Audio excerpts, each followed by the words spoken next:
الرحیم والعصر إن الإنسان لفي خسر إلا الذين آمنوا وعملوا الصالحات وتواصوا بالحق وتواصوا بالصبر. سوره عصر به نام خدای رحمان رحیم.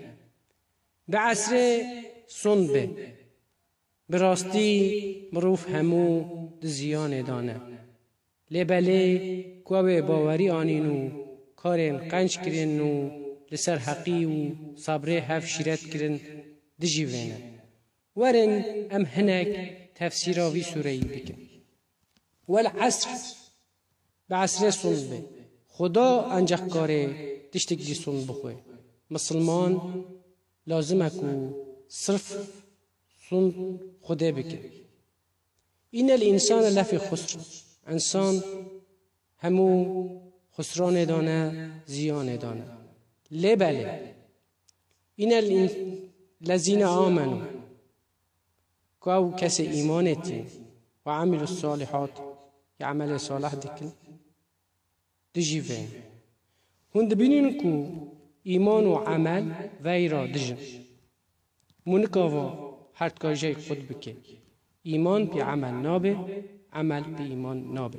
مثال انسان بیجه کو بله می ایمان آنیه قلب میجی تمیزه لبله روژی نگره میش نکنه چه حاجه زکات خونده او نابه.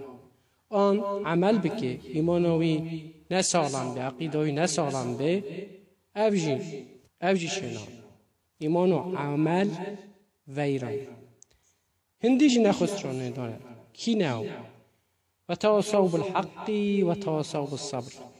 دفجن وکی امر بالمعروف نهی عن المنکر او انسان کو حقیه دفجن شبرا دفجن و صبر شبرا توصیه دکن او انسان جی نخسرانه داره.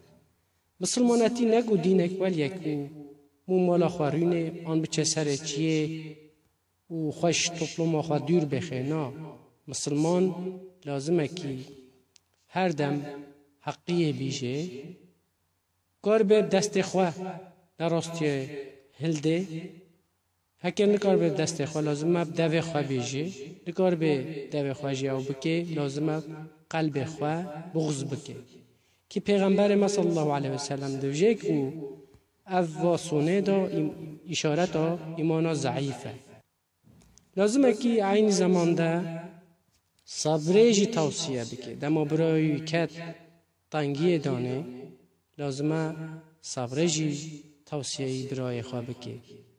سلام خدا سر هوا همیشگاه بکو هوا گوهداری آمکر. السلام علیکم و رحمت الله.